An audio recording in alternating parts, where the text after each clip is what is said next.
Watoaji wa huduma za malezi ya watoto wadogo manyumbani katika kaunti ya Murang'a wametoa wito kwa serikali na wadau mbalimbali kuwatambua na kuwasaidia katika kazi yao ya kila siku. Hii ni kufuatia changamoto kubwa zinazowakabili ikiwemo ada kubwa za leseni za biashara na kutotengewa bajeti. Mwenyekiti wa masuala ya jinsia katika eneo hilo la Murang'a ameahidi kuwa watapitia upya ada hizo za leseni ili ziwe za haki na kuhakikisha wametengewa bajeti itakayowasaidia kuboresha mazingira ya usalama na malezi kwa watoto.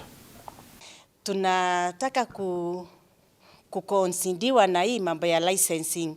Kuna wenye wanalipishwa 6,000, kuna wenye wanalipishwa 7,000 na wenye wanalipishwa 9,000.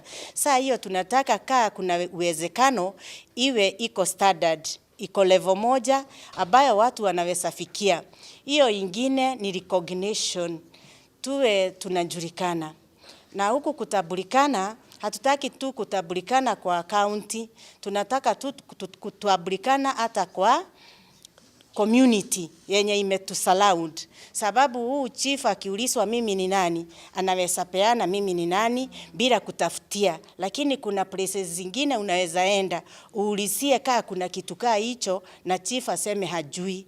Hiyo ikijulikana, yani tukiwa recognized by the area chief, community au watu wa church, hata government yenyewe itakuwa inatujua sisi ni nani.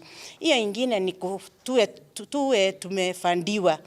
Sababu sasa tuko na hii chama za akina mama huwa wa funded by GAF. So tukipata watu wa njia nzuri wenye wanaweza tuonyesha vile tunaweza bahatika na hizi funds, tutashukuru na tutaenea hii kazi yetu iendelee mbele. Now for these home-based care providers, this is a very special area that has been neglected. I'm very sorry to say that we've neglected this as a government, and now we have noted that they have challenges, and one of them was licensing, which falls under us. So we have noted that they have challenges with licensing, which is not uniform. Some of them are being charged 6,000 Kenya shillings, others are being charged 7,000, others are being charged even 9,000. And these are women who are just taking care of a few children in their homes. It's unfortunate and unfair charging them all that kind of money. And therefore, as the county government and as a representative of people, and especially from the gender committee, we will be able to look into that.